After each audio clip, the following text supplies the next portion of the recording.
സിമ്പിളായിട്ടൊരു ചായക്കൊരു പഴംപൊരി എങ്ങനെ ഉണ്ടാക്കണമെന്ന് നോക്കാം. അപ്പോൾ അതിലേക്ക് ഞാനൊരു 3 നേന്ത്രപ്പഴം കേട്ടോ എടുത്തിരിക്കുന്നത്.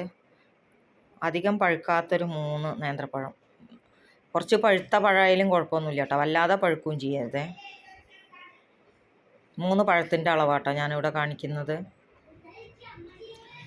നല്ല പഴുത്ത പഴമാണെങ്കിൽ പഞ്ചസാര കുറച്ച് കമ്മിയാക്കിയിട്ടാൽ മതി. ഇനി ഒരു ബൗൾ എടുക്കാം. ബൗളിലേക്ക് 1 കപ്പ് 250 ml കപ്പിന് 1 കപ്പ് മൈദ എടുത്തിട്ടുണ്ട് ഞാനിവിടെ. 1 കപ്പ് മൈദയുടെ അളവാട്ടോ കാണിക്കുന്നതിന്. അതിലേക്ക് 1 ടേബിൾ സ്പൂൺ അരിപ്പൊടി ചേർക്കുന്നുണ്ട്. നല്ല ഒരു ടേബിൾ സ്പൂൺ എടുത്തിട്ടുണ്ട് കേട്ടോ. ഇനി മധുരത്തിനനുസരിച്ചിട്ടുള്ള പഞ്ചസാര ഞാനിവിടെ 2 ടേബിൾ സ്പൂൺ പഞ്ചസാര എടുക്കുന്നുണ്ട്. മധുരം നിങ്ങളുടെ അളവിനനുസരിച്ച് എടുക്കണം കേട്ടോ.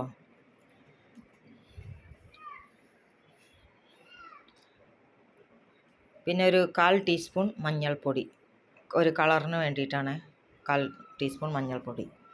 പിന്നെ ഒരു നുള്ള് ഉപ്പ് ചേർക്കുന്നുണ്ട്, ഇതിൻ്റെ മധുരം എല്ലാം കൂടി ഒന്ന് ബാലൻസ് ചെയ്യാൻ വേണ്ടിയിട്ട്. ഞാനിവിടെ 250 ml കപ്പിന് 1 കപ്പ് വെള്ളം ചേർത്തിട്ടുണ്ട് കേട്ടോ. പിന്നെ വേണമെന്നുണ്ടെങ്കിൽ പിന്നെ ചേർക്കണം. ഒരു 1/4 ടീസ്പൂൺ ഉപ്പ് ചേർക്കുന്നുണ്ട്. വെള്ളത്തിൻ്റെ അളവ് നോക്കിയിട്ട് ഇത് മിക്സ് ചെയ്ത് നോക്കിയിട്ട് ഇനി വേണമെന്നുണ്ടെങ്കിൽ നമുക്ക് ചേർത്ത് കൊടുക്കാം.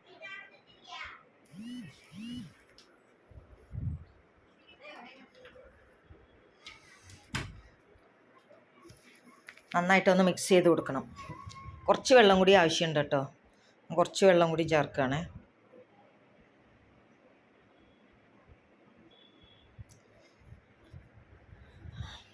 നന്നായിട്ടൊന്ന് മിക്സ് ചെയ്ത് കൊടുക്കാം. വല്ലാതെ ലൂസും ആവരുത്, വല്ലാതെ കട്ടിയാവരുത്. അപ്പോൾ നമ്മളിത് പഴമൊക്കെ സ്ലൈസ് ചെയ്ത് വെച്ച പഴത്തും ഇങ്ങനെ എടുത്തിട്ട് ഒഴിക്കുമ്പോൾ ഒരുപാട് കട്ടിയാവാൻ പാടില്ല, ഒരുപാട് ലൂസും ആവാൻ പാടില്ല. അതാ ഈ പരിവാട്ടാവുണ്ടാവുള്ളൂ, ഈ പരിവേ പാടുള്ളൂ. അപ്പോഴാണ് നമുക്കത് പഴത്തിൽ ഒരുപാട് മിക്സ് ആവില്ല. ഇനി പഴത്തിൻ്റെ 2 സൈഡും കട്ട് ചെയ്തിട്ട് നീളത്തിൽ കട്ട് ചെയ്യാം.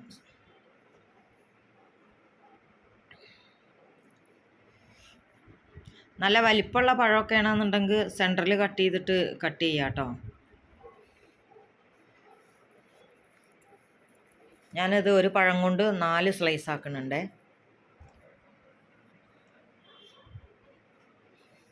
ഇത് ഞാൻ കട്ട് ചെയ്ത് നോക്കിയപ്പോൾ കുറച്ച് ചെറുതായിപ്പോൾ, ചെറിയ ഇതാട്ടോ.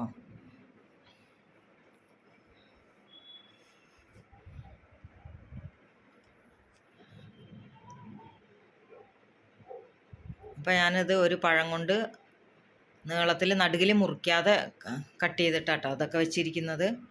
അതൊരു പഴം മാത്രം ഞാൻ നടുകിൽ കട്ട് ചെയ്തിട്ടുണ്ട്. മറ്റേതൊക്കെ ഇങ്ങനെ നീളത്തിൽ കട്ട് ചെയ്ത് വെച്ചിരിക്കുന്നതാണ്.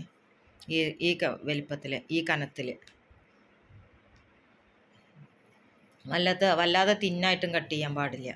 ഇനി നമുക്കൊരു പാൻ അടുപ്പിൽ വയ്ക്കാം. പാനിൽ എണ്ണ ഒഴിച്ചിട്ട് എണ്ണ നന്നായിട്ടൊന്ന് ചൂടായിട്ട് വരുമ്പോൾ ഇത് കട്ട് ചെയ്ത് വെച്ച നേന്ത്രപ്പഴം നമുക്ക് ഓരോ സ്ലൈസ് എടുത്തിട്ട് മാവിൽ മുക്കിയിട്ട് എണ്ണയിലേക്ക് ഇട്ട് കൊടുക്കാം. ഒരു അരമണിക്കൂർ ബാറ്റർ വെക്കണം കേട്ടോ. അപ്പോഴാണ് നമുക്ക് ബാറ്ററൊക്കെ മാവ് മുക്കിയിട്ട് ഇടുമ്പോൾ ഒന്ന് പൊങ്ങി വരാനൊക്കെ. സോഡാപ്പൊടിയൊന്നും ഇതിൽ ചേർക്കുന്നില്ലല്ലോ.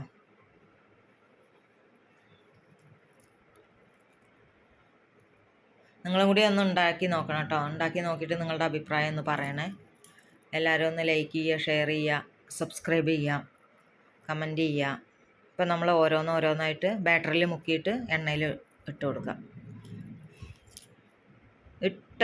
ഇട്ടുവിടുമ്പോൾ തന്നെ അതൊന്ന് മറിച്ചിടരുത് കേട്ടോ. എണ്ണയിൽ ഒന്ന് പൊങ്ങി വരണം.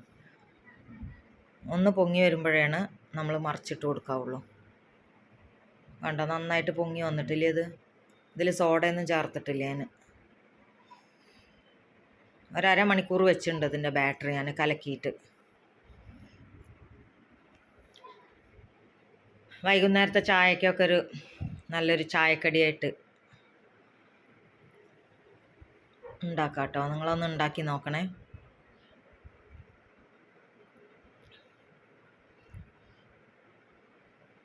ഇതിനധികം സമയമൊന്നും വേണ്ട കേട്ടോ വേവാനായിട്ട്.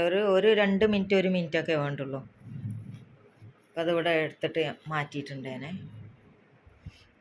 അതിവിടെ പഴംപൊരി റെഡി ആയിട്ടുണ്ട്. നല്ല ടേസ്റ്റ് ഉണ്ട് കേട്ടോ കഴിക്കാൻ. നിങ്ങളിവിടെ ഒന്ന് ഉണ്ടാക്കി നോക്കണേ. ഒരടിപൊളി പഴംപൊരി. എല്ലാവരും ഒന്ന് ട്രൈ ചെയ്ത് നോക്കാം. ട്രൈ ചെയ്ത് നോക്കിയിട്ട് എല്ലാവരുടെയും അഭിപ്രായം ഒന്ന് അറിയിപ്പിക്കണേ.